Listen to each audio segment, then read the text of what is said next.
Thank you, Kotube. Thank you, CodeWeb. Thank you to GoToWeb. Thank you, GoToWeb. Thank you CodeWeb. Thank you to Kotube and all the members. Thanks to CodeWeb team. सगळ्यांना thank you. आमच्या प्रोजेक्टचं नाव build forge आहे. Build forge आम्ही करतात एक construction related app बनवले की ज्यामध्ये क्लायंटला कॉन्ट्रॅक्टरसोबत बाइंड करा येते आणि वर्करला पण कॉन्ट्रॅक्टरसोबत बाइंड करा येते.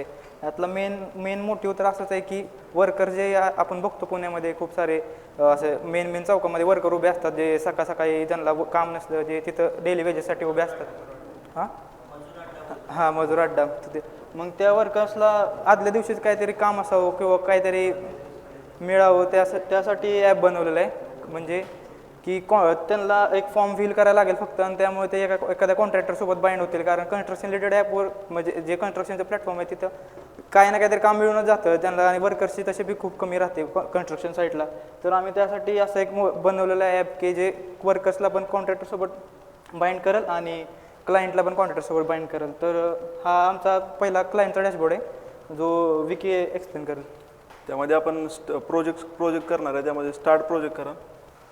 त्यामध्ये म्हटलं होम बनवायचं आहे का बिल्डिंग काय ऑदर म्हणजे जसं बँकवेट हॉल असं काय वेगवेगळं बनवायचं त्यामध्ये. त्यानंतर बिल्ड करा ना आपण.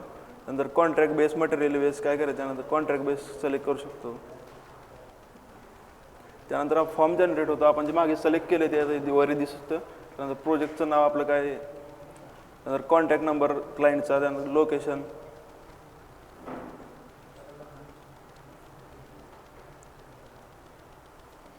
त्यानंतर एरिया किती स्क्वेअर फूटचा आहे त्यानंतर फ्लोअर्स किती बनवायचे त्यामध्ये प्लॉटचं डायमेन्शन काय असेल ड्युरेशन किती इयर्सचं असेल प्रोजेक्टची कॅटेगरी काय कमर्शियल इंडस्ट्रियल रेसिडेन्शियल यापैकी काय तर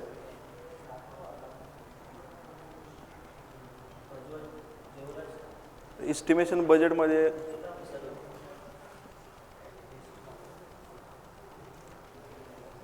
स्पेशल रिक्वायरमेंट्समध्ये आपल्याला वेगळं काय पाहिजे त्यामध्ये आपण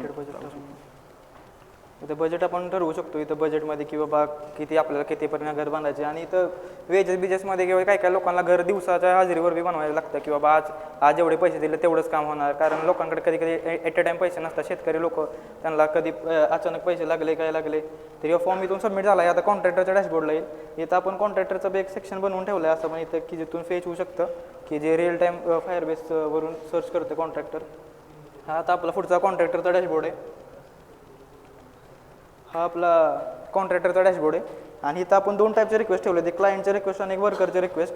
तर इथं क्लायंटमध्ये जे आता आपण इथून रिक्वेस्ट टाकली होती ती शिवनिवासवाली तिथे आलेली आहे. इथं व्ह्यू फॉर्म केला की तो त्यांना पूर्ण फॉर्म दिसून जाईल इथे की काय होतं काय नाही. आणि आपण लँडचा बी फोटो काढून दिलेला आहे त्यांना की त्यांना समजेल की बाबा इथं आपल्याला कन्स्ट्रक्शन करायचे मग आपण एक्सेप्ट करायचं का नाही काय बजेट पूर्ण समजून जाईल. मग एक्सेप्ट करायचं एक्सेप्टचं ऑप्शन आपण व्ह्यू फॉर्मच्या आतमध्ये पण दिलं आहे एक्सेप्ट रिजेक्ट आणि बाहेर पण दिलं आहे. मग इथून आपण एक्सेप्ट करूया आता प्रोजेक्ट. माझा प्रोजेक्ट एक्सेप्ट झालेला आहे. तर आता अशा याने क्लायंट कॉन्ट्रॅक्टरसोबत बाइंड झालेलं आहे. आणि आता पुढं आपण जे मेन काम आहे ते आपलं वर्कर डॅशबोर्डचं आहे. मग आता आपण वर्कर डॅशबोर्डला जाऊया. वर्करच्या डॅशबोर्डमध्ये बी सेम UI ठेवलेला आहे. जे 4 कार्ड्स आपण मग होते तसे सेम कार्ड्समध्ये UI बनवलं आहे. आपला वर्करचा डॅशबोर्ड आहे. इथं कॉन्ट्रॅक्टर्समधून इथून लाईव्ह कॉन्ट्रॅक्टर्स फेस होतात जे आपले फायर बेसला होते ते सगळे. आणि इथं आपले जे रिक्वेस्ट आहे टास्क आहेत AI टूल्स आहेत. मग इथं रिक्वेस्टमध्ये गेलं इथं रिअल टाईम वर्कर आहे सगळे आणि रिक्वेस्ट करू. आता रिक्वेस्ट केली की इथून सिलेक्ट कॉन्ट्रॅक्टरमधून हे सगळे कॉन्ट्रॅक्टर फेच होतात फायर बेसमधले. मग यातून कुठल्या कॉन्ट्रॅक्टरला पाठवायचे ते सिलेक्ट होऊ शकतं. आणि परत मग त्यांच्यासाठी पण एक फॉर्म ठेवलेला आहे की जे करून कॉन्ट्रॅक्टरला बी वर्कर बाइंड करायच्या आधी समजावं की बाबा ते नक्की त्यांचं प्रोफेशनल काय आहे काय नाही. इथून रिक्वेस्ट सेंड करता येते तिकडं कॉन्ट्रॅक्टरसाठी. मग आता परत कॉन्ट्रॅक्टरच्या डॅशबोर्डला आपण बघू इथं नोटिफिकेशन ती मग आधीची एक रिक्वेस्ट सेंड केली होती त्याची नोटिफिकेशन पण your request has been accepted. हा फॉर्म पण तिकडे कॉन्ट्रॅक्टरच्या डॅशबोर्डला जाऊन हे झालं आहे. अशा तऱ्हेने म्हणजे तिन्ही म्हणजे तिघं एकमेकांसोबत बाइंड झालेले आहेत. म्हणजे आमचं म्हणजे मेन मोटिव्ह असं होता की तिघांना मिळून काम करावं की वर्क म्हणजे आता AI वगैरे फीचर्स पण आहेत तिथे AIचे किंवा सर्च करू शकतो इमेज अपलोड करू इन्फॉर्मेशन गेन करू शकतो. पण जे मेन कॉन्ट्रॅक्टरवाले जे आहेत म्हणजे आता वर्कर आहेत त्यांना अजून AIचा बी एवढा यूज माहीत नाही. AI तर वाढतंय पण आमचा मेन डोमेन म्हणजे खालच्या स्केलसाठी आम्ही ठरवलं आहे की ह्या लोकांना नीट ॲप्स तरी नीट समजावं की बाबा मोबाईल वापरायचं तरी समजलं तरी त्यांना काम मिळू शकतं पैसे मिळू शकतात. म्हणजे जी इथं गर्दी रोज सकाळी होते ते आदल्या रात्रीच जरी त्यांना जॉब भेटला तर दुसऱ्या दिवशी ती गर्दी कमी करायचाच आमचा मेन असा प्रयत्न आहे अजून.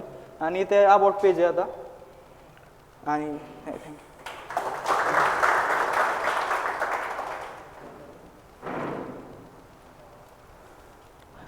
हे जावा FX मध्ये सेमच बनवलं हां यात फक्त वर्करचं काहीच म्हणजे हे कनेक्ट नव्हतं केलं. ओके, फक्त कॉन्ट्रॅक्टरवाला कॉन्ट्रॅक्टर क्लायंट केलं होते क्लायंट केला होता. ओके, मग आता वर्करचा आपण फक्त सिनारिओ ॲड केला आहे. बरं ठीक आहे, ते लेबर लॉ वगैरे ते थोडंसं इन्फॉर्मेटिव्ह गोष्टी ॲड केल्या ना. आता बघ, वर्कर जर फोन वापरतोच आहे, ठीक आहे, आणि आता आधीचं सिनारिओपेक्षा आता सगळ्याच लोकांकडे फोन दिसतात फोन आणि स्मार्टफोनच असतात शक्यतो, म्हणजे नॉर्मली ॲप वगैरे चालू शकतात असे फोन असतात. तर तुम्ही त्याच्यामध्ये त्यांना त्यांचे लॉ वगैरे ज्या काही गोष्टी आहेत ना त्या पण ॲड करू शकता. पुन्हा त्यांचा एक्सपेन्स ट्रॅक करू शकता गोष्टी. एक्सपेन्स ट्रॅक म्हणजे एक्सपेन्स मॅनेजर नाही म्हणत आहे, त्यांना जे त्या ह्याच्याकडनं कॉन्ट्रॅक्टरकडनं जे काही पैसे येतात तर ते गोष्टी किती त्याला भेटल्या त्या गोष्टी सगळं मॅनेज करू शकता तुम्ही.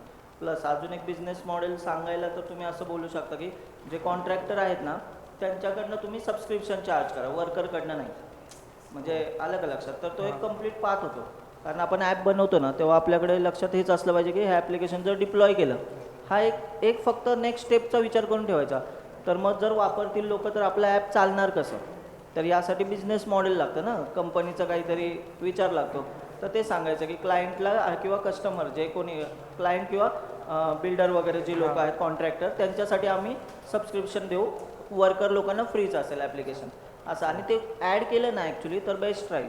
म्हणजे मग कॉन्ट्रॅक्टरला पण लक्षात येऊ शकतं की आज किती वर्कर्स आपल्या इथे आले या दिवशी, म्हणजे 20 वर्करला आपण काम दिलं, एवढे एक्सपेन्स आपले झाले. म्हणजे कॉन्ट्रॅक्टरकडे पण पूर्ण बिलिंग सिस्टीम राहील त्यांची. ठीक आहे, बाकी छान आयडिया आहे, इम्प्लिमेंट करा थोडं पुढे. अटेंडन्सचा बी ठेवलं त्यात सेक्शन एक ठेवलं होतं. यस, ठीक आहे, थँक्यू. वर्करची अटेंडन्ससाठी थँक्यू सर. माझं नाव अमित जगताप. आमच्या प्रोजेक्टचं नाव बिल्ड फोर्ज आहे, जो की एक कन्स्ट्रक्शन रिलेटेड प्रोजेक्ट आहे. तर आम्हाला सुपर एक्समुळे खूप मदत झाली, ज्यामध्ये आम्ही स्वतःचा प्रोजेक्ट बनवून इम्प्लिमेंट करून सर्व काही शिकलो. शशी सरांमुळे, अक्षय सरांमुळे आम्हाला या सर्वांचा एक्सपिरियन्स घेता आला. माझं नाव ऋतुराज. मी जावाच्या बॅचला पण आहे. आम्ही जावाचं बी सुपर एक्स केलं होतं, फ्लटरचं बी आता केलं आहे. खूप चांगला एक्सपिरियन्स राहतो सुपर एक्समध्ये. सरांचं शिकवणं तर तुम्हाला तिथं 100% युजफुलच असतं. आणि तुम्ही कुठलाही कोड उघडा, तुम्हाला सगळा फ्लो ऑटोमॅटिकली त्याचा माहिती होऊन जातो, कारण शिकवणंच त्या लेवलचं आहे. पूर्ण बेसिकपासून फाउंडेशन केलं जातं तिथं. त्यामुळं तुम्ही काही डाऊटच घेऊ शकत नाही कोर्सवरती. खूप छान कोर्स राहतो. माझं नाव विवेकानंद. मी फ्लटरच्या आणि जावाच्या दोन्ही बॅचला सुपर एक्सचा प्रोजेक्ट केला. आम्ही आमच्या ग्रुपने मिळून प्रोजेक्ट केला. खूप चांगला एक्सपिरियन्स होता. शशी सरांनी पण आम्हाला खूप मदत केली आहे प्रोजेक्टसाठी, आणि आमचे मेंटरनी पण, वेदांनी पण खूप मदत केली. Thank you incubators, thank you कोर2वेब.